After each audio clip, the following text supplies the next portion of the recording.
something last week, we don't know.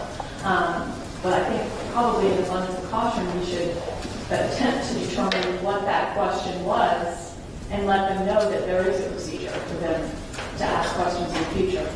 But we haven't rested our case if it was something that we could easily correct, or the transcript itself speaks to it and we can comment on it in some way. And it may very well be that the state will want to employ the same procedure depending on what the question is. Question of the jury is allowed the witnesses, not the parties. It's the party's job to present their case. I agree with that. I think what Ms. Flax might be saying, and I don't want to put words in her mouth, is at the very least for the record we need to find out what the question is, whether we answer it or not. It may be that there is no question. It may be that the question is, can we ask questions? And I can answer that. If that's the question, we're good to go. We'll keep moving on. If that doesn't address whatever that question meant, can we ask questions, then I'll ask the juror to write it down and we'll look at it, and at least it'll be part of the record. I think we do need to make it part of the record if it's not, in fact, just are we allowed to ask questions. So, And I agree. And I agree, they can't be asking state or the defense to be bringing witnesses back or presenting new testimony or anything like that. It could be something that could be answered from the record on the transcript. It could be something that's in one of the exhibits, and they just easily could have missed it with these two witnesses who were very knowledgeable in their fields, but because of that were very quick at presenting their testimony, and it was a little difficult sometimes maybe for a lay person to follow. I don't know. So I think we just need to find out what it is. And I can find that out by just saying, I'm told that someone inquired, are you allowed to ask questions? You're allowed to ask questions. We can do that at the end of each witness. Does that answer your inquiry? They say yes, we're done. They say no, I'll ask them to write the question down, excuse them, and we'll look at it. Yes, sir. Okay. Okay, are they ready? Thank you, ladies and gentlemen. I hope you enjoyed your lunch break. Were each of you able to follow my instructions that you're not allowed to receive any information about this case outside of the courtroom? Yes. Was there anyone who was unable to follow that instruction? I just don't see any hands raised for the record. No one was able or unable to follow my instruction. Secondly, I'd like to ask, it was indicated to me that perhaps one of you had asked, are you able to ask questions? If one of you did ask that, I can answer it by saying that it is possible for a juror to ask a question regarding a witness's testimony if the witness is still here and available at the end of their testimony.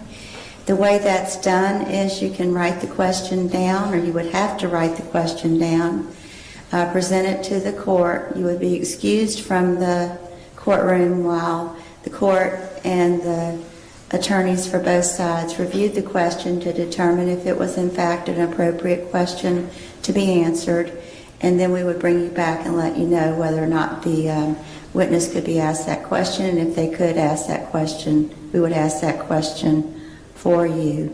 Does that answer your question as to whether or not you can ask questions? Yes. Does everyone agree that answers the question? Okay. Anything further? No, Your Anything further? Okay, thank you so much. And you may call your next witness. Thank you, Your Honor. Defense would call Mr. James Aiken. Good afternoon, Mr. Aiken. Good afternoon. Oh, you've got a great voice. We'll be able to hear you. Madam Clerk will swear you in. You solemnly swear or affirm the testimony you should give should the truth, the whole truth, and nothing but the truth, so help you God? So help me God. Thank you, sir. And if you'll please have a seat over here. Very well, Your Honor. Thank you. May it please the court. Yes. Good afternoon, sir. Good afternoon. Can you please introduce yourself to the court? My name is James Evans Aiken, A-I-K-E-N. And Mr. Aiken, if you can, tell us of your professional experience within the prison system. Well, I'll be as succinct as I can. I started in corrections about 45 years ago at the Manning Correctional Institution in the position of a substance abuse counselor in 1971. This was a medium security prison that housed youthful offenders and, of course, inmates that were somewhat disruptive, to say the least. From there, I was promoted to administrative assistant to the warden of that same facility. From there, I was promoted to the rank of deputy warden of that facility. I was over classification, security, management of inmate population, disciplinary, all aspects of a security delivery system. From there, I became deputy warden at the state penitentiary in South Carolina. This was a maximum, super maximum security facility that housed the most dangerous predator inmate population in the South Carolina correctional system. In fact, we took inmates from jails that were in pre-adjudicated status and moved them into this particular prison when they could not be adequately managed in the jail system. From there, I became warden of the Women's Correctional Center in South Carolina. At that particular time, that institution was undergoing some difficulties in relationship to the safety and staff and inmates, as well as constitutional issues and sound correctional practice. So I was sent to that prison to so-called put the toothpaste back in the tube, to stabilize that prison, not only as it relates to the protection of staff, inmates, and the public, but also to protect the taxpayers' pocketbook. You have to look at the most efficient way of operating correctional facilities. From there, I was sent back to the state penitentiary as the warden, the chief executive officer of the prison I just shared with you. Also at that prison, we managed death row population, as well as mentally ill population that were adjudicated in the civil system and really patients for the state hospital, but they needed maximum security settings, or should we call enveloping, and they were housed also at that facility. In that position, I was required to carry out executions and relevance. I'm not sure where we're headed on this. Yeah, we're just establishing his credentials at this point. Well, I'm not sure what that last statement has to do with his credentials. Let me ask a follow-up question. Okay. Have you attended an execution in Florida? yes, I have. All right.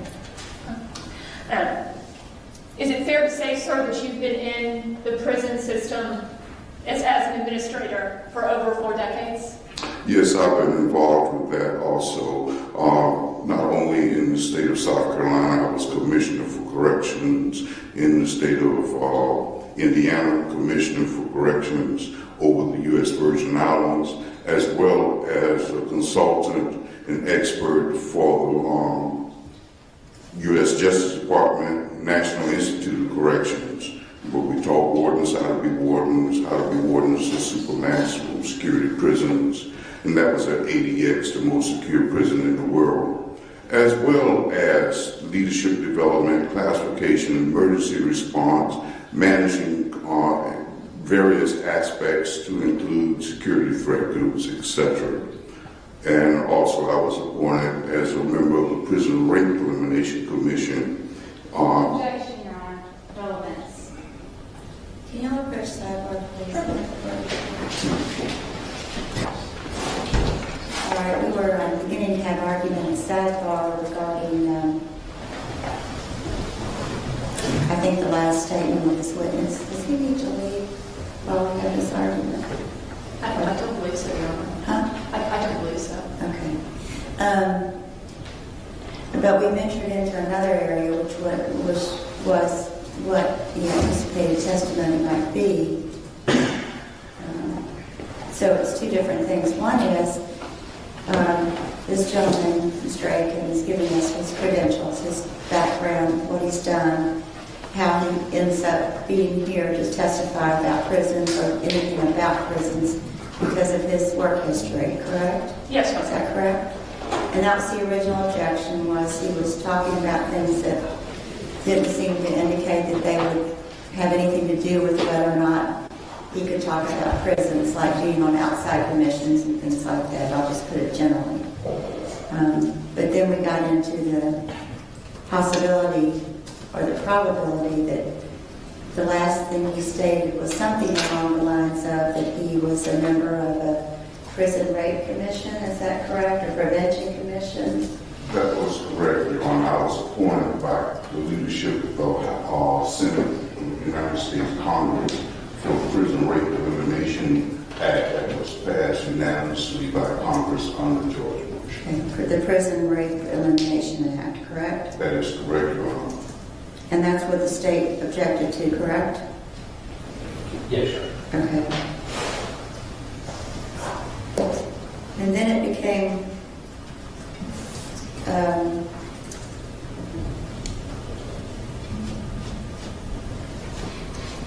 clear to the court that one of the reasons that perhaps from the defense perspective might be relevant is because this gentleman may in fact be talking about what happens in a prison setting, including prisoner rape. Is that correct? Yes, Your Honor. So I excuse the jury so we can have an argument about this prior to the jury. It's almost like a proffer, if you will.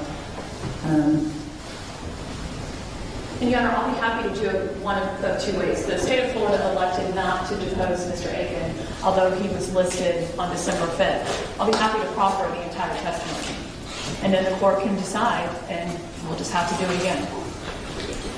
Judge, we don't need to proffer the entire testimony. If Mr. Aiken's testimony is that he, based upon his experience and his expertise, believes that Mr. Smith does not put the risk in general population to other inmates or guard staff, I think that goes to Mr. Smith's character. I think he can even generally say, based upon the charges that Mr. Smith has been charged with and his age, that perhaps he may have to be placed in protective custody. I think talking specifically about inmates are raped, inmates are stabbed, sex offenders are targeted, beat, killed, whatever it may be, has no relevance to mitigation in this case. And it can only possibly inflame the passions that either a juror may think that that's too harsh and ought to be executed, or I'd rather have him be raped and stabbed in prison than executed by the state of Florida and let's send him there. That's not appropriate mitigation. So if they want to talk about that he's amenable to incarceration and discuss how he would need to be incarcerated based upon the generalization of the charge and his age, the state has no objection to that. But bringing before this jury the fact that potentially Mr. Smith would be stabbed, raped, and murdered in general population because of his offenses is inappropriate mitigation testimony. Okay, so I think I'll put words in Mr. Cleo's mouth, if you will. We don't need to proffer all of this gentleman's testimony, just the testimony that would relate to anything other than in general. He's appropriate for a life sentence for being placed in prison, that in general, not with any specifics, that because of his age, well, that's a specific, but because of his age. Well, and Mr. Aiken has spent a tremendous amount of time reviewing the prior incarceration records, specifically of Mr. Smith. So that opinion is not based solely on Mr. Aiken's vast knowledge of the prison system, but it's also based on his personal review of the records. Go ahead and proffer anything that you feel like the state is objecting to. I think it's pretty clear what they're objecting to. And in other words, I don't think you have to go back and proffer his credentials. We can start with what he reviewed and where you want to go with that. Okay. Mr. Aiken, I'm going to somewhat fast forward. If you can, is there an informal hierarchy within the prison system? Yes, it's an informal hierarchy within as commonly called the convict code. It's an informal mores and rules and regulations that inmates follow, and has been in existence for at least 45 years that I know of. And how would you describe any concerns specifically as it relates to Mr. Smith, understanding that he has been convicted of capital sexual battery and the murder of an 8-year-old child? His vulnerability level is very high. And why is that? And the reason why is because of his age, the nature of the offense, and his sexual criminal activity, prior convictions, etc. He is a prime target, so to speak, to be in protective custody and have additional security enveloping due to the fact of those factors alone. And there may be other factors, but those are the driving factors, so to speak, in a classification and placement of a security setting for Mr. Smith. And specifically in regards to classification, why would it be necessary to put him in a specific security envelope in your consideration? Because his vulnerability is very high due to the fact of the factors that are shared with you. And as a result thereof, we have to separate him from the rest of the population. And how would you accomplish that? Individual cell. We will put him in a specialized location with the appropriate level of security, sight and sound supervision, as well as reduce or eliminate his interactions with other inmates. And if you can, help us understand, why would that be necessary? It would be necessary due to the fact that inmates, as you talked about a few moments ago, the informal organization, they frown and that's a very light word, to individuals with his type of a criminal background. And whether that person is a member of the Aryan Brotherhood or the Gangs of Black Disciples is immaterial. They all hate inmates with this type of record. And when you say words like hate, what are you getting at? Why would you physically have to try to remove him from that population? It's commonly called, in a number of jurisdictions, is KOS, killed on sight. Don't confuse me with any mitigation. Don't confuse me with any facts. This is a child killer, and therefore you at the lowest level of the hierarchy within a prison system, and people will take you out just on that general principle. And do you want to make your objection now? Well, Your Honor, I think that's exactly what the state is subjected to. It's not relevant to mitigation. You can't predict the future, but it has nothing to do with this defendant. In fact, this defendant is at risk for what he did. It's not mitigation to this defendant.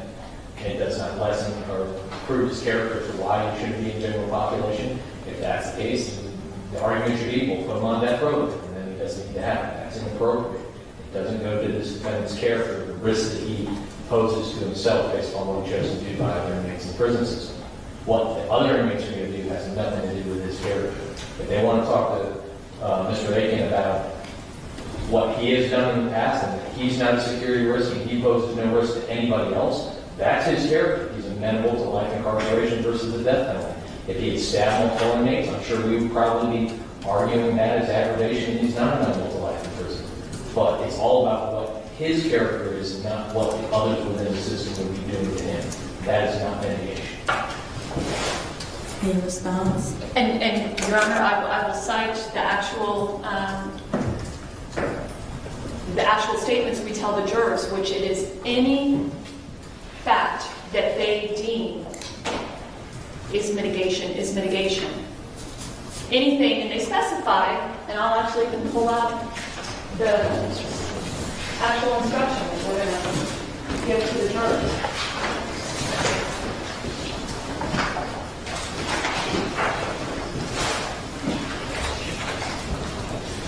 A mitigating circumstance is not limited to the facts surrounding the crime. It can be anything in the life of the defendant which might indicate that the death penalty is not appropriate for the defendant.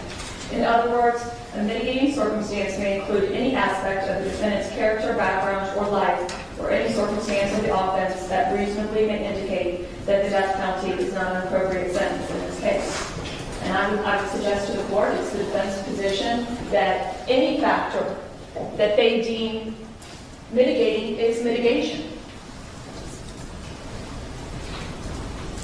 Well, I'm looking at the same thing from the instructions I read the jury. It's the same instruction we'll be giving them at the end of the closing arguments, but it's the same thing they were read at the beginning of the penalty phase. And I'll repeat it even though you just repeated it. Mitigating circumstances not limited to the facts surrounding the crime. That's true. It's not limited to the facts surrounding the crime. In fact, we've heard an awful lot of testimony already that has nothing to do with the facts surrounding the crime. It can be anything in the life of the defendant, which might indicate that the death penalty is not appropriate for the defendant. Nothing about this testimony so far has anything to do with the life of the defendant. Now, his prior criminal record has something to do with the life of the defendant, but what might happen in his life after we leave here, whenever it is we leave here, is not even on the table yet. We don't know. So it's not, what he's testified to so far is not yet anything in the life of the defendant, other than I suppose he can certainly testify that he's reviewed his record and he has all these prior incarcerations and what the crimes were for. In other words, a mitigating circumstance may include any aspect of the defendant's character. What might happen to him in the general population, I can see has nothing to do with his character. His background, it definitely has nothing to do with his background. His background is what it is, but what results from it is not even on the table yet. We don't know. We can guess. We can presume. We could do all sorts of things, but it doesn't exist yet. Or any circumstance of the offense that reasonably may indicate that the death penalty is not appropriate. None of this has anything to do with whether or not the death penalty is appropriate. What it has to do with is whether or not, even though a life sentence, it will be argued, is appropriate, for this gentleman, a life sentence means something different because it means he'll have to have more protection because of other things, but it doesn't indicate that the death penalty is not an appropriate sentence. It merely indicates that while life might be appropriate, his life in prison sentence would be served differently than the majority of the other inmates, although there would be some others in similar circumstances with the envelope of protection, I think was the way it was worded. I don't see how it's relevant to mitigation at all, but I think I'd like to take a short recess, and I'll certainly review it and see if I come up with anything. And if either of you have any case law or anything you'd like to present in some kind of prior case that would show that this type of evidence is appropriate in a penalty phase. Now, it might be appropriate, maybe, I'm not saying it would be, could be appropriate maybe in a Spencer hearing where it would be argued to the judge, look, this is, this is what we couldn't present to the jury, but this is important for the judge to know, and for the sentencing person to know. And Your Honor, respectfully, by the court saying that, to me you're conceding my argument. They're the fact finders now, Your Honor. They're the ones that impose death. They're the fact finders. I agree, but he's still entitled. If they were to determine that death was the appropriate sentence, Mr. Smith would still be entitled to a Spencer hearing. And I So if he's still entitled to a Spencer hearing, there is still a role for the judge outside of what the jury decides. So I would assume that if there was anything to present at a Spencer hearing, it would be facts. And the judge would be hearing facts that the jury did not hear. But I don't know that. We've never done that here before. and we're all treading on new ground. But I think the best thing to do is to take a 15-minute recess. Y'all look for anything you want to look for to present to me, but my initial thought is that this evidence, testimony from this gentleman, while a lot of it might be very important for the jury to hear, anything about what kind of protection he would have to receive if he were given a life sentence, to me is not mitigating. It's not what the statute or the instructions are asking the jury to look at. So, In your Honor, we have cases, Weaver Sanchez's whole case cited as true that we stayed cited 211, subject 08, 930. It's a 2017 case. And at the court review, starting with head note 32, it specifically addresses this type of mitigation. What truly stands for is exactly what we argued, which is... And Your Honor, may I have a copy? Yeah, it's Weaver Sanchez has let me do this. You can finish your statement, but then I think we need to take a break. The defense needs an opportunity to review this. I need an opportunity to review it. Absolutely. And just what the premise is talking about how the defendant would be peaceful within a prison setting is mitigation and is relevant. Talking about future escapes or future harm that may come to the defendant, whether it poses a risk later on, speculative matters or not, true escapes of those matters. All right. Do you have a copy of it? I evidently just got it through email. Your Honor, I just emailed it, and I know I have another copy. I will read All that right. now. We'll take a 15-minute recess. Thank you.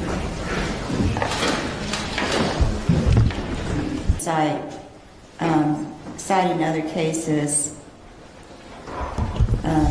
where testimony was proffered or presented but not allowed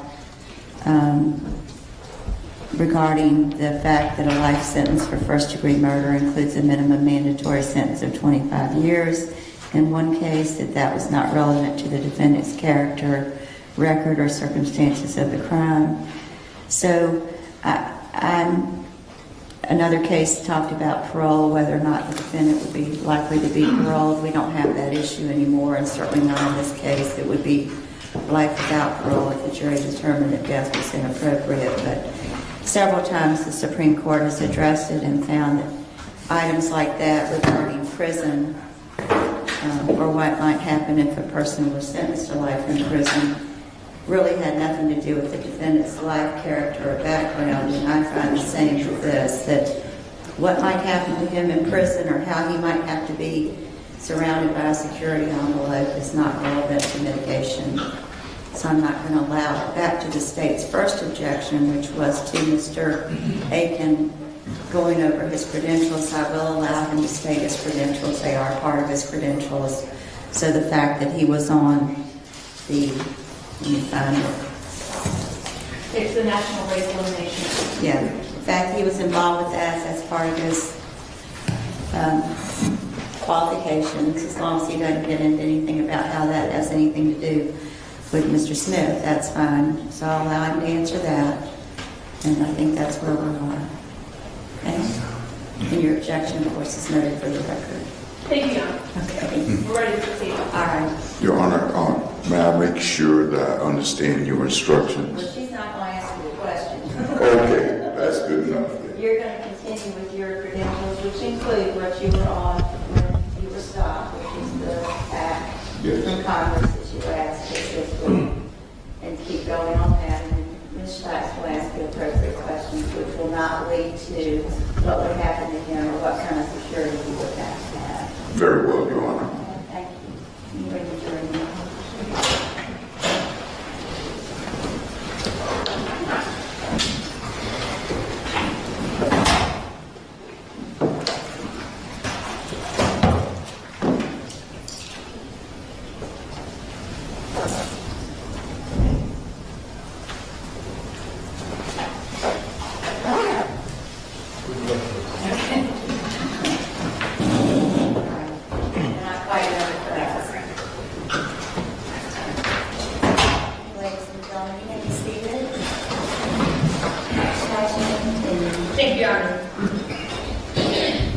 Mr. Aiken, I think we kind of left off with the fact that you've been an administrator of prison for over 40 years.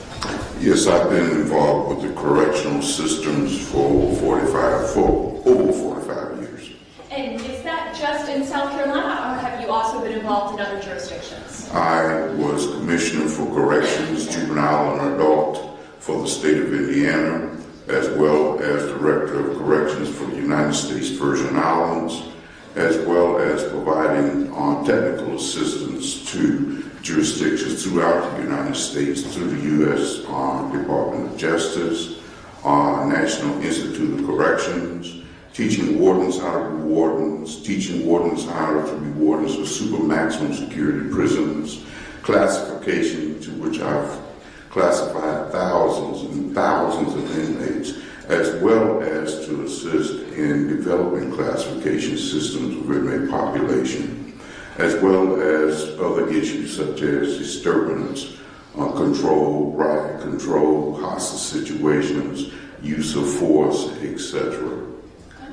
Did that also serve as an appointment on the National Rape Elimination Act Commission?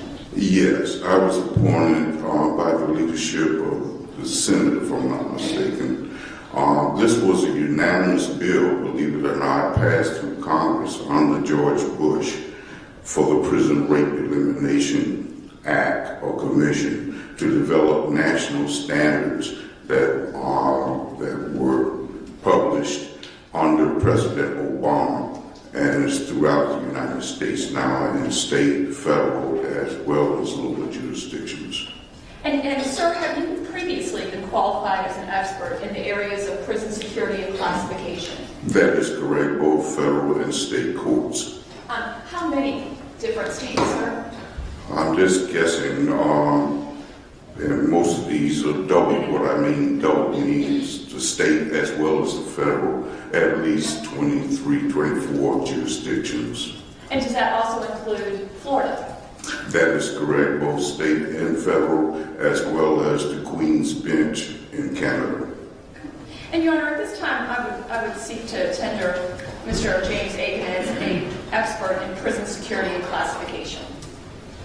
If you guys have questions on that. All right, he will be entitled to testify in that regard. Thank you, Your Honor. And Mr. Aiken, were you asked by myself to review items concerning Jonathan Smith? That is correct. And what did you review? I reviewed criminal history. I reviewed some psychological history from an operational perspective. I reviewed some of the socialization processes that he's been involved in. And after a thorough review of those records, in terms of, you had mentioned one of the important aspects of your positions over these last 40 years has been what you call classification. That is correct. And have you formed an opinion in regards to the classification of Donald Smith based on his prior behavior? That is correct. And what is that, sir? He would be housed in a very high security setting. Our use of the nomenclature would be maximum security or closed security environment. Based on your review of his prior incarceration records, does he pose any kind of a risk to other inmates or to correctional staff? At the very lowest ebb of probability of being a threat to staff as well as other inmates. And why is that, sir? What factors do you assess when you're rendering that expert opinion? Obviously, I looked at his previous incarceration history, and I looked at his age, which is very important. That the older an inmate is, the more vulnerable that inmate becomes within the security setting, and less of the probability of him being involved in random or systemic violence. I think we're okay. He's going to move on. And sir, in regards to his past records, this jury has been informed Mr. Smith has spent a tremendous amount of time in prison. That is correct, yes. Was there anything within his records that showed in an institutionalized setting, both in the Civil Commitment Center as well as the Department of Corrections prison system, that caused you concern in terms of Mr. Smith's ability to be peaceful within that institutional setting? Taking it and evaluating his previous record in the prison environment, the answer is no. You have to look at the records from a prison context, yes. And, sir, you are familiar with the Florida Department of Corrections system? That is correct. I also assisted the state of Florida through the U.S. Justice Department in their development of their internal classification system some years ago, and I've also had the privilege of being in a number of their facilities. And you understand that although years ago there was a parole option for those sentenced to life in prison, that is no longer the case in the state of Florida? As I understand it, yes, not only in Florida, but a number of other jurisdictions. Thank you, sir. I don't have any further questions. Any cross-examination? No, Your Honor. All right, and this witness be excused? Yes, sir. All right, thank you, sir. We appreciate your time this afternoon. Thank you. And Your Honor, at this time, the defense would call Dr. Brooke Butler. Dr. Butler? Is someone swear affirm the testimony she gives should be the truth, the whole truth, and nothing but the truth, so help you God? I do. Thank you, Dr. Butler. If you'll have a seat with the witness chair, please. And may it please the court. Good afternoon. Good afternoon. Can you please introduce yourself to the jury? My name is Dr. Brooke Butler. And Dr. Butler, you have been a part of the defense team in regards to Donald Smith. Yes, I have.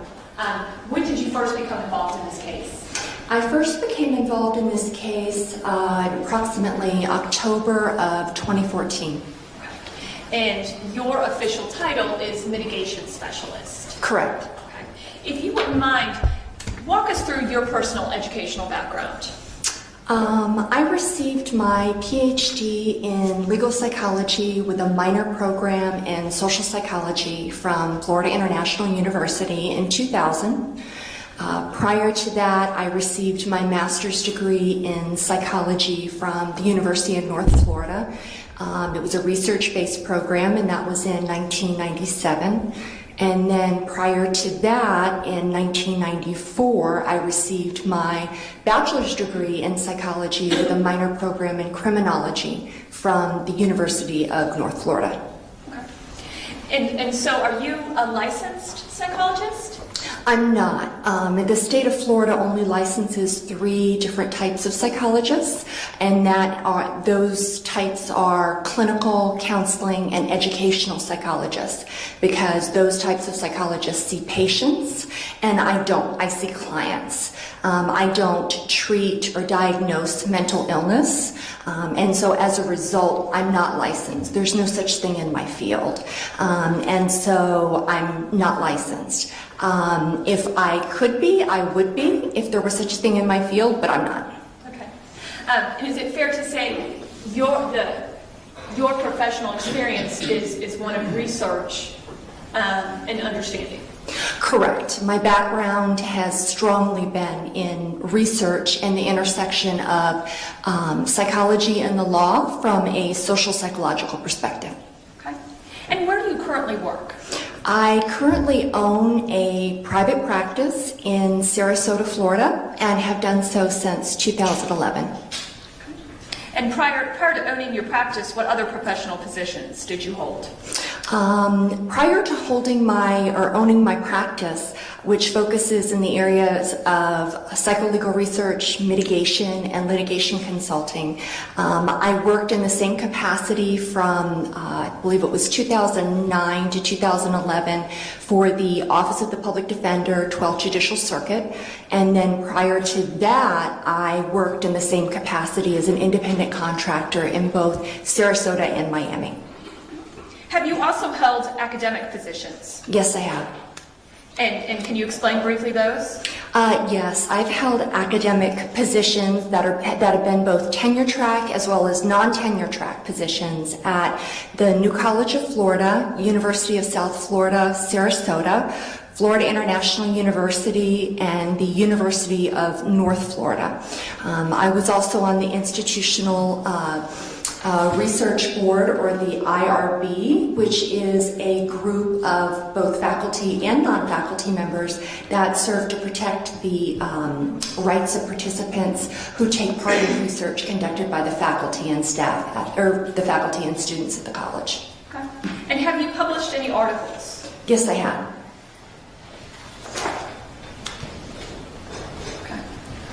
Approximately how many cases have you been appointed to or retained in or consulted on? I have been appointed to, retained in, or consulted on well over 100 cases in the course of my career. And do the vast majority of those include death penalty? Yes, the majority have been capital cases. And have you previously given expert testimony in court? Yes, I have. If you can, explain for the jurors what the role of a mitigation specialist is. A mitigation specialist is a member of the defense team that is responsible for researching the biological, psychological, social psychological, and sociological factors that can impact the way that a client perceives the world, the way that a client views choices, as well as the way that a client makes decisions.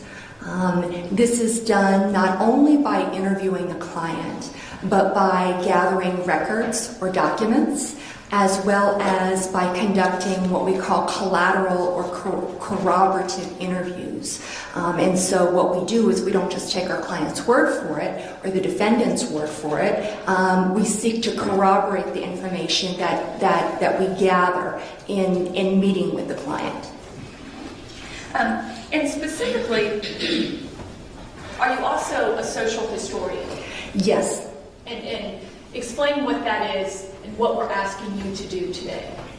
Yes. A social historian is a person that can also be a mitigation specialist, and what they do is they take the information that the mitigation specialist, who very well might be the same person, has gathered, and they synthesize it, or they basically put it together in order to create or narrate a client's life story or life history in order to see how they got to this particular point in time, from before birth to the present. And the point in doing so is to provide an explanation or multiple explanations for their behavior. It's never to provide excuses. It's never to provide justifications. It's just to see why they've made, how they view the world, how they filter the world through their personality, how situations have impacted their personality and vice versa, and why they behave the way that they behaved.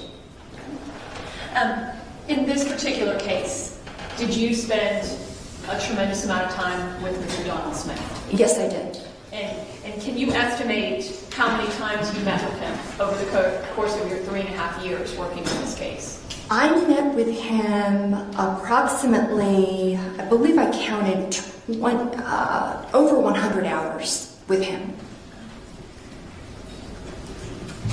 And did you also interview others? Yes, I did. How many other people did you interview in regards to this case? I interviewed, goodness, I had the list here. We interviewed and then attempted to interview, I would say, at least 50 people. There was, not all mitigation research is the same, in the sense that sometimes with a client who moves around a lot, it can be difficult to locate witnesses. Sometimes with a client who's older, which is the case with Mr. Smith, or Don, which is what I call him, or people who know him call him. It's difficult to locate witnesses due to the passage of time. Some people, for example, much of his family has passed away or suffer from illnesses that impact their memory, like his father has Alzheimer's disease. Some people have just simply can't be located, and so it can impact the mitigation research. It's not for lack of trying, but it simply does impact the mitigation research. But we certainly attempted to locate any person any name that he gave us, we attempted to locate and interview in order to corroborate the information that he gave us, as well as the information that other people gave us. And Dr. Butler, obviously having spent so much time with Mr. Smith, let me just ask you point blank, did he ever deny to you that he was not guilty of what happened to Cherish Periwinkle? No, he always admitted that he was fully responsible for his actions and took complete responsibility for these crimes. Did you ever try to get details from him in terms of what had occurred? No, we never talked about anything in great detail because his guilt was never an issue. As a mitigation specialist in a death penalty case, sometimes it seems a little strange that someone could plead not guilty and yet a mitigation specialist who's focusing on the penalty phase of the offense is appointed very early in the case. But my role was always to focus on this phase. And so his guilt was incontroverted. We knew that he was never going to contest whether or not he was guilty. And as a result, I left the details of the offense and his discussion of the details of the offense to other experts who did discuss them in various degrees of detail. What types of records did you review during your specific work on this case? I reviewed, we sent out records releases to over 40 facilities. We were able to obtain records from approximately 26.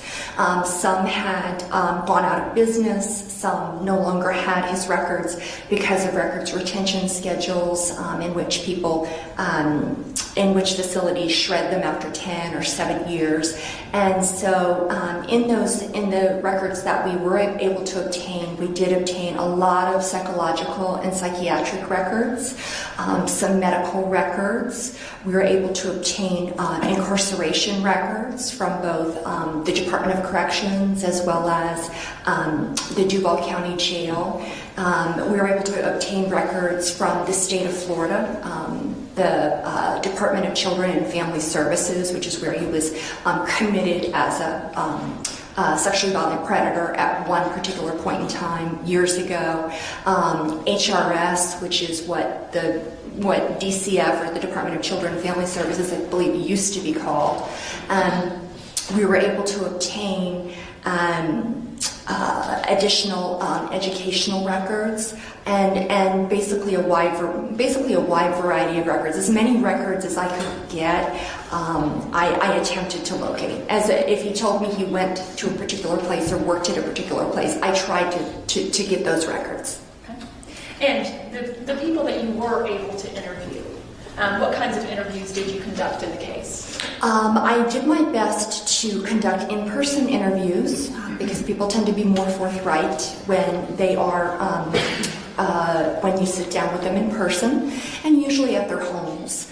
And in terms of the types of people that I interviewed Don's family, the people who are left of his family. I did travel to Georgia to meet with his biological father.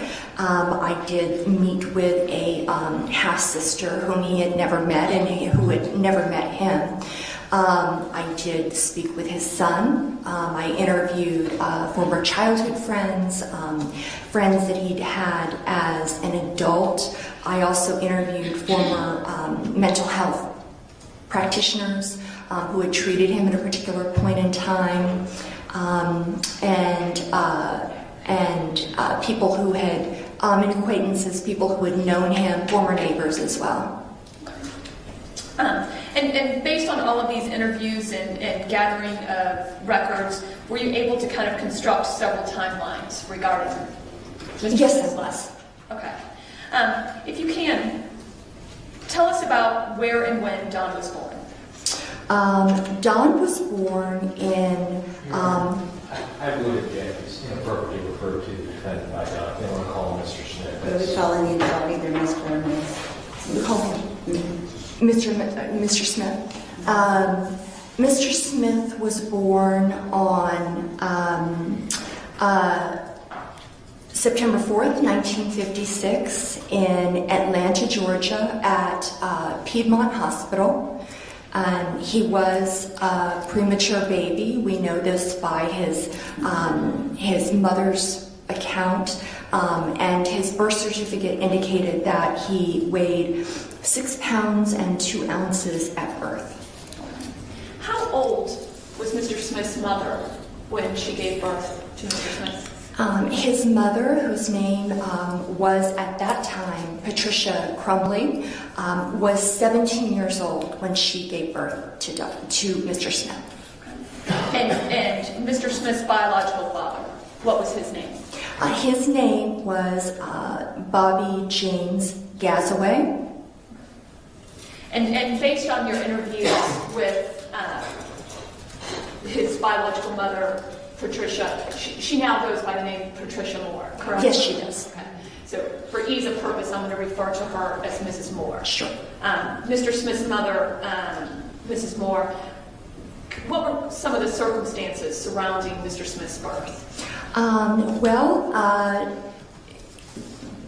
Mr. Smith's biological father, Bobby, or Mr. Gazaway, was 18 years old, and so they were teenagers and teenage sweethearts.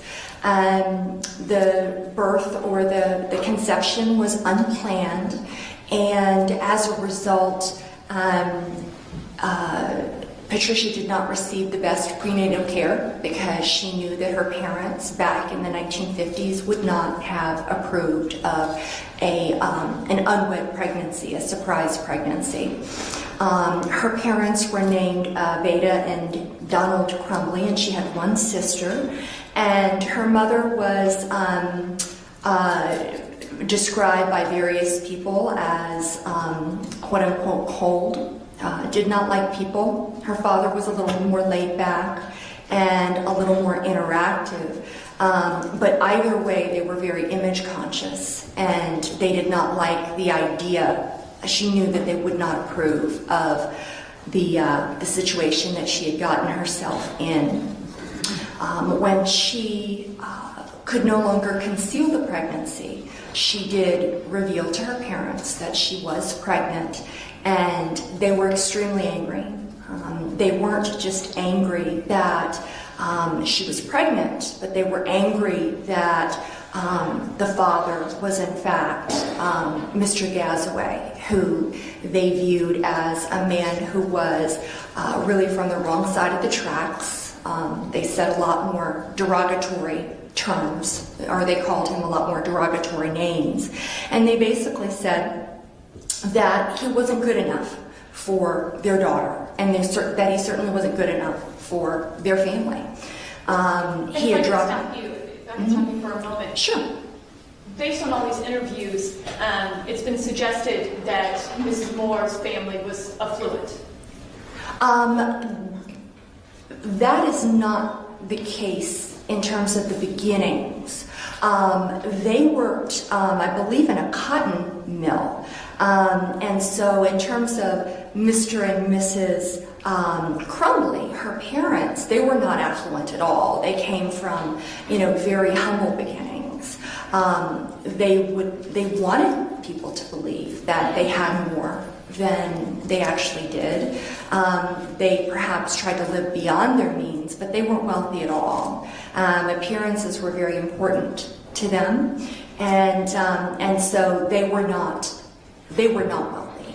But I do think that they pressured their children to perhaps break out of the cycle of poverty. And so when they found out that Patricia was with Bobby, who had dropped out of high school, and it was rumored, I have no idea how true this is, that his father made moonshine. If I may object, it's supposed to be about the defendant. We haven't got there yet. If we could. So I'll ask Ms. The Jackson. objection is irrelevant. Okay. You want to rephrase the question to her, but also think are anything that we can present to the jury. No, and I have no problem with that, Your Thank Honor.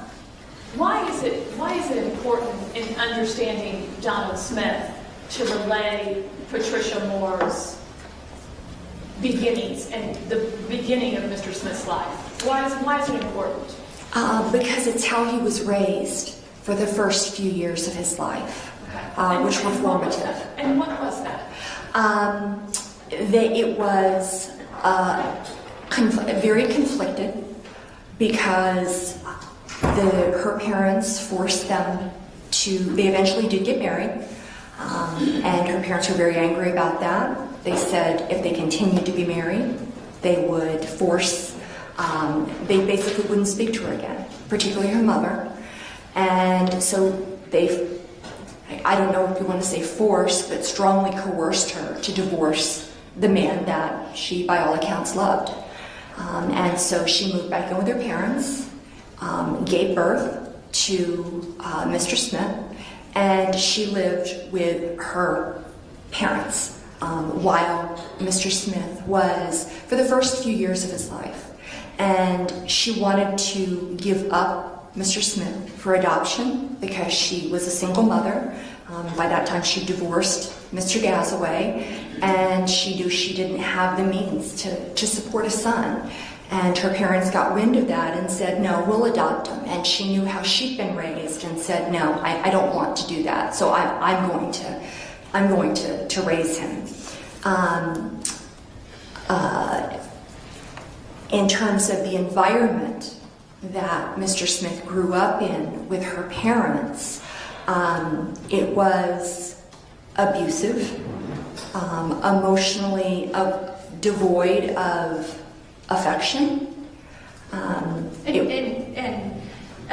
Dr. Butler, you had mentioned that wherever you can, you try to corroborate. Yes.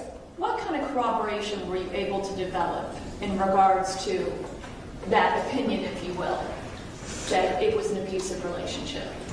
I spoke with Patricia, Mr. Smith's mother, and over the course of a period of time, we developed a relationship to where she felt more comfortable in disclosing this information.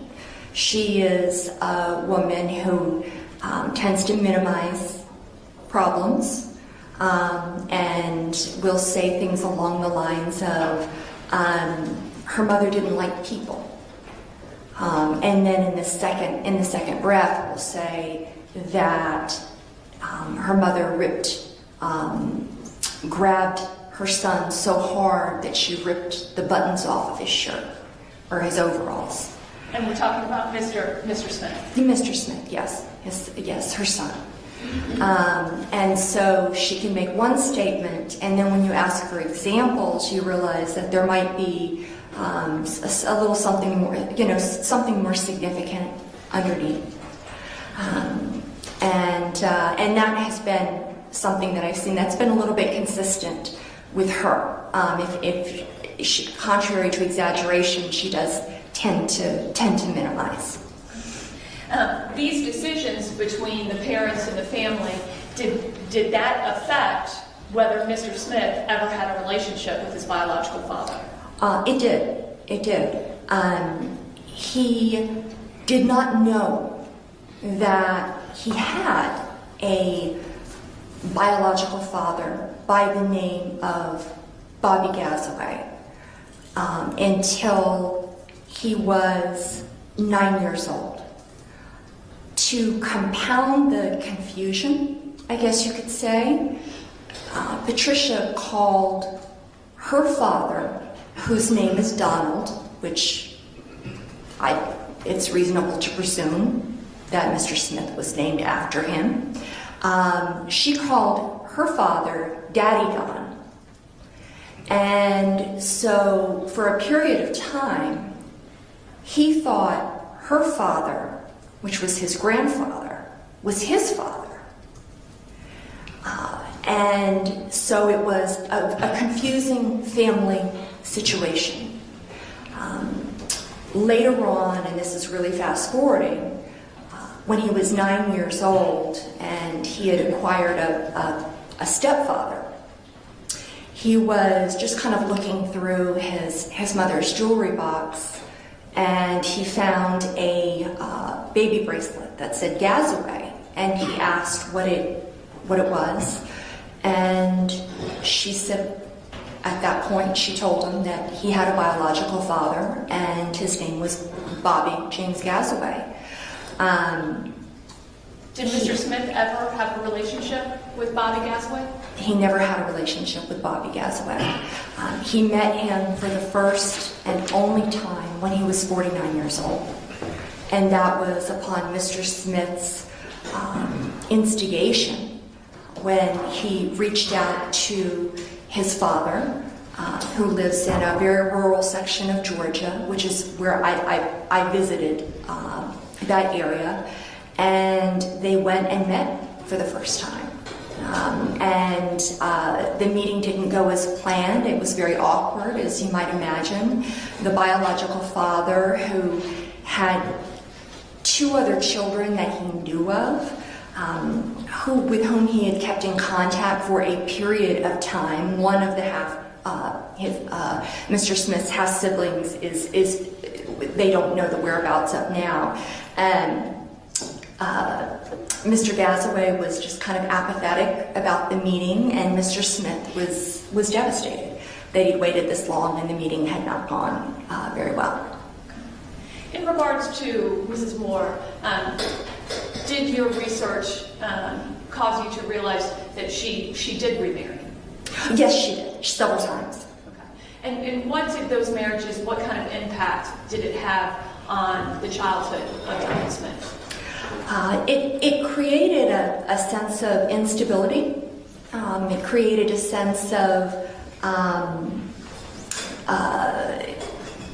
a real imbalance, I guess you could say. The first time she remarried was when Mr. Smith was approximately 3 years old. And he has reported several times, without hesitation, that his first memory was being taken from his grandparents' home and kind of grasping at the door frames, trying to stay there, even though it was a less than ideal environment. His grandparents liked to show him all, but were not exactly affectionate, loving, caring parents, if you will. They weren't prepared to be parents, so they weren't ideal in terms of caretakers. But he described it as a very sudden situation because he was left at home with them quite frequently, and Patricia found a man named Clifton Smith, married him, and suddenly took him away from his grandparents' home. And it was destabilizing, and he did love his grandfather very much, and he suddenly had a new home, a new father. Mr. Smith, Clifton Smith, who did eventually end up adopting Mr. Smith, Mr. Donald Smith, was a wealthy man by all accounts. He was a Liberty insurance salesperson and did provide very much financially, but emotionally it was an entirely different story. And ultimately, were both Mr. Smith as well as his mother open about that? In terms of the effect that it had on Mr. Smith? Yes. Did Mr. Smith experience any other type of abuse as a child? He did. He experienced from Clifton B. Smith. He experienced a lot of verbal abuse, physical abuse. Clifton Smith, for whatever reason, was very jealous of the bond that he and his mother had, that Mr. Donald Smith and his mother had, and would do things like, if they were on vacation, one time he locked him out of the hotel room and wouldn't let him back in. And no matter how much he pounded on the door. He didn't want Mr. Donald Smith to be comforted by his mother. And so he would push him out of he would remove him from the bed or push him away and say, "Get out, go away." He was subjected to a lot of volatility in that relationship. Mr. Clifton Smith was obsessed with violence on TV, war movies, often marched around the house as if he was a soldier himself and would salute himself in the mirror.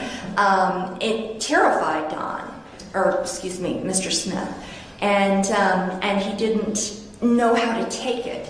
Looking back at it now, Mr. Donald Smith just kind of calls him that he was a strange bird, but back then it was certainly unsettling. Mr. Clifton Smith also said things that were sexually inappropriate to Mr. Donald Smith. He would call him sexually inappropriate names. He would grab at Mr. Donald Smith's buttocks, and he would do things like that. Additionally, there was significant confusion, which could be considered abuse, regarding boundaries and mental illness. His grandmother at times would grab him by the shoulder, shake him, and say that she wanted him to kill her if she ever lost her mind. And he didn't understand it. He had no idea what it meant. But again, it's not something you say to someone who's so young, or really any child for that matter whatsoever. Did Mr. and I apologize for interrupting you. No, please. Did Mr. Smith's childhood involve moving in several different places? It did. As Mr. Clifton Smith, as a salesperson, his job involved moving from many different states. And as a result, he was in, I believe it was, Ohio. I know that there was, Richmond. There were, many different states that they moved to, and as a result, Mr. Smith was always the new kid in school, and as a result, he was often bullied when he was very young. And even though he'd always felt very different and always felt very alienated and had a hard time making human connections with people, it made it worse when he was the new kid, and it made it worse when he would be uprooted again to the Northeast, and he would not have any friends. And so he would resort to trying to mimic other people's behavior to try to fit in. Didn't really work. And oftentimes, sometimes he would even resort to paying other kids to play with their toys, which might have worked in the short run, but it didn't make him fit in. The kids would be happy to take his money, but it didn't get him any friends. Did Mrs. Moore end up remarrying again a third time to Mr. Marlin? Yes, she did. And did that call for them living in Jacksonville, Florida? Yes, she divorced Mr. Clifton Smith very suddenly, and part of it was due to the way that he treated her, and part of it was due to the way that he had treated Mr. Donald Smith. She noticed that Mr. Donald Smith had started wetting the bed, or kept wetting the bed long past the age of potty training. He stopped eating. He grew anxious, and she knew that clearly the situation wasn't great, but she ultimately left because he was quite unkind to her. I know that she cited irreconcilable differences, and that's her way of minimizing the situation that she was in, and it certainly was irreconcilable differences. She did divorce him, I believe, after 7 years of marriage, and they did move down to the Jacksonville area, and she married Dr. Marlon Moore, a local, very prominent psychiatrist, just a few years later. And did Dr. Marlon Moore's and the marriage to him, did that impact Dawn's access to drugs? Yes, very much so. What did your investigation reveal? Dr. Moore was a psychiatrist. He had a home practice, and as a result, he had a wide access to medications in his practice, and Mr. Smith began to access those medications. He began to kind of dabble in those medications. And if it was noticed by Dr. Moore or Patricia Moore at that time, who Dr. Moore insisted that his wife and his son both call him Dr. Moore, not Dad, not Marlon, but they both had to call him Dr. Moore. If it was noticed, they didn't say anything. Additionally, Mr. Smith was sexually molested by two neighborhood boys, and after the molestation and him witnessing them molesting several girls, his need to access the medications for whatever reason increased, and so this is something that took part that he took part in, and he did not receive any kind of counseling for. No one confronted about missing medications, basically. As a teenager, did Mr. Smith begin to, in addition to the pharmaceuticals that he had access to through Dr. Moore, did he begin to experiment with alcohol, cigarettes, marijuana, LSD, PCP? Yes, he did. And he experimented with all of those, including MDA, mescaline, peyote, quaaludes, and then cocaine. And I know that when he was on, I believe when he was on PCP, it kind of caused him to dissociate or kind of split from himself or lose periods of time. Of course, it could be drug related, and I'm certainly not an expert on drugs, so I can just leave it at that. But he would often find himself kind of losing periods of time or not recalling periods of time. And he would kind of find himself kind of splitting from himself. And sometimes it was drug related, sometimes it might have been long-term effect, I really don't know. But it was just something that he noted. Okay. How did you substantiate his drug problem? I interviewed lay witnesses, 8 of whom independently corroborated, seeing him on drugs, witnessing the difference between the way he acted on drugs versus not. Certainly his legal records, he has numerous arrests for drug possession. His medical records, his admissions to specifically, I believe it was Shands Hospital, where he had been admitted for cocaine poisoning specifically, and the side effects that can come from that. Specifically,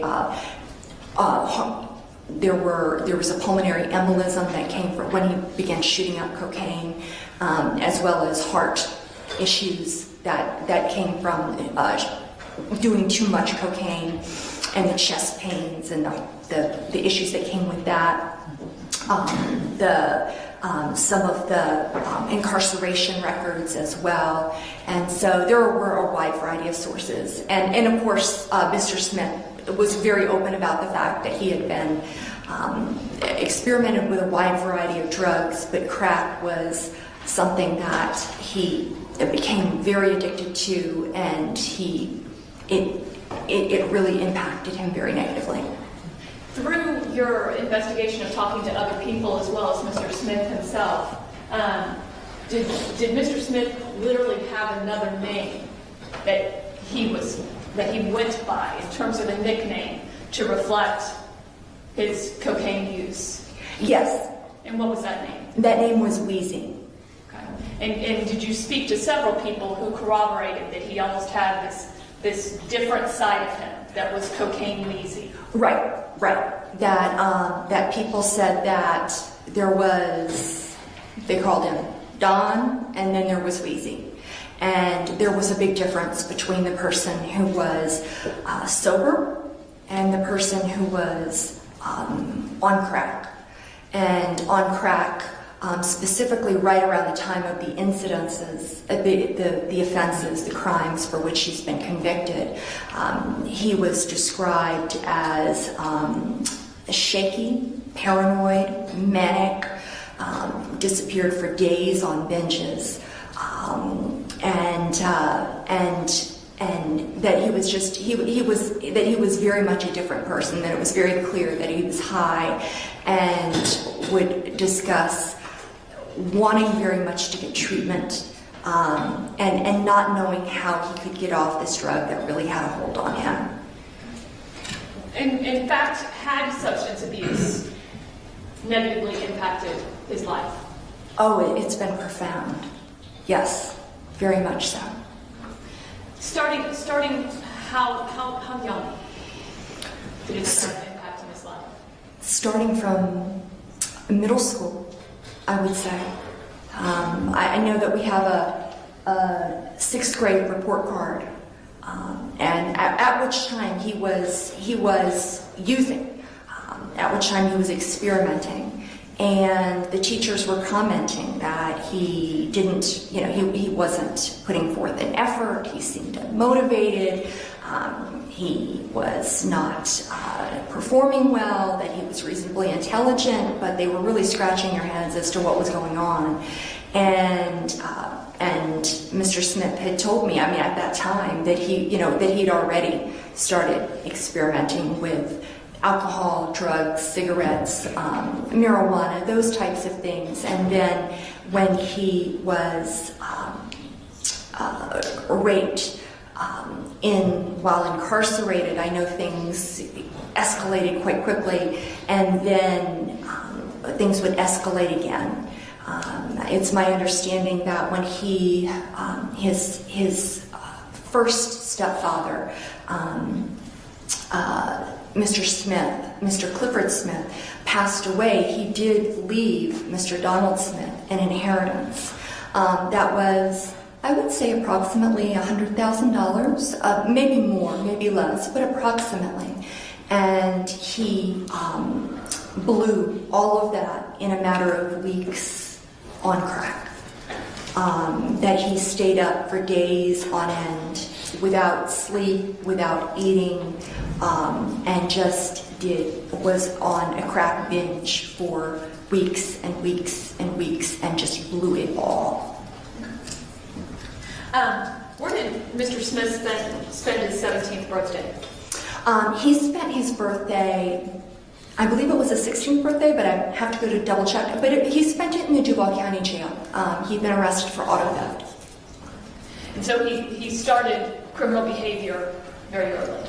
He did.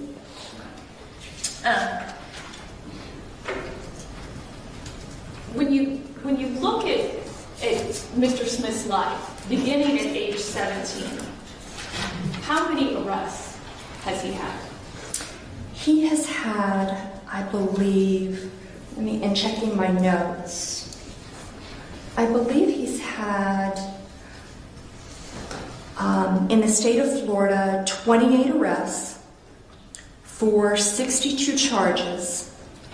And in the state of Georgia, he had 1 arrest for 3 charges, specifically burglary, drugs and theft by taking, and that was in the state of Georgia, and that was in 1975.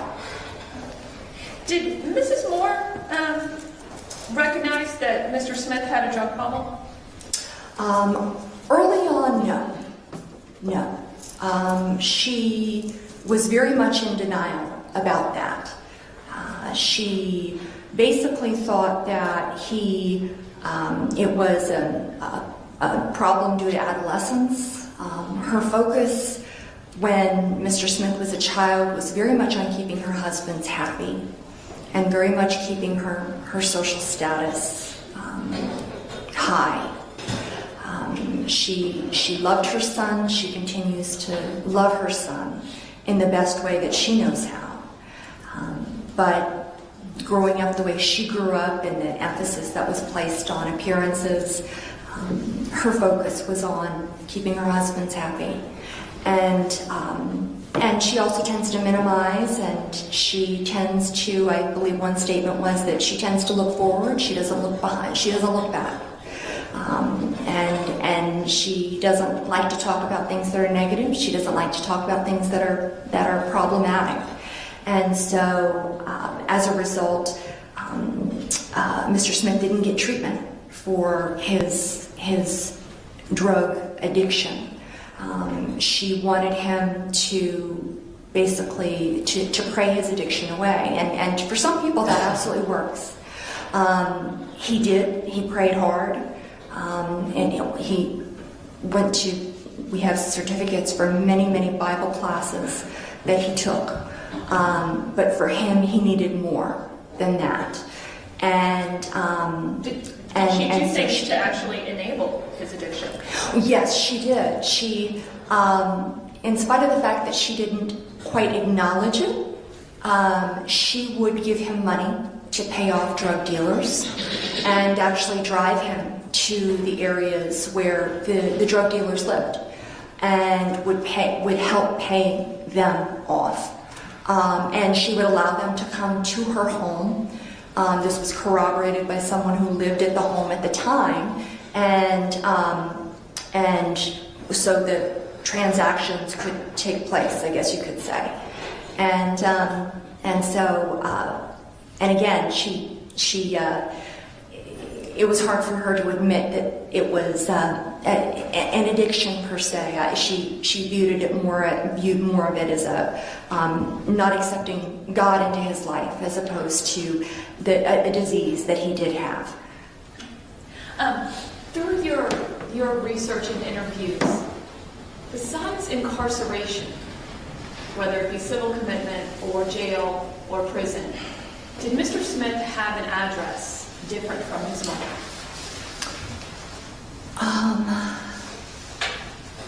No, not unless it was a court, not that I saw, unless it was a court-ordered halfway house or something like that. I don't recall seeing one. So every time, and this jury has received evidence previously of prison sentences, every time he'd get out of jail or prison, he would just come home and live with his mother. Correct. He did. When he was 15, he was kicked out by Dr. Moore, and so he lived on the streets for a period of time. And Dr. Moore kicked him out because he would not cut his hair, and so he lived on the street. He did live with his grandparents for a brief period of time when he was a teenager.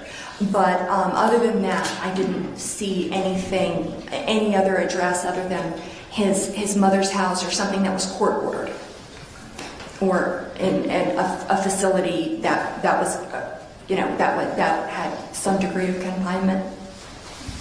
Did Mr. Smith and your investigation kind of give you a history of psychological difficulties, depression? Yes. And did you in fact create a timeline of all the different records that you accumulated? Yes, I did. Okay. If you can, did Mr. Smith ever attempt to commit suicide? He did. And what were the circumstances of that? The first attempt that I am aware of was a car accident that he had on Orange Picker Road where he drove his car off the road. I believe it was in 1980. He did not seek medical treatment because he was trying to kill himself. That was the first attempt that I was aware of. The second attempt I was aware of is when he was in the Department of Corrections. And then the third attempt that I was aware of is when he had a relationship with someone who was HIV, who he knew was HIV positive. And it was a long-term relationship. And was that at the Arcadia Civil Commitment Center? It was, yes. And that, in fact, was a male Yes, it was a man. within the prison setting? Yes. You have made yourself familiar with all of the psychological reports that have been completed by the state of Florida over a 40-year period, haven't you? Correct. And so you were aware that he was designated as a mentally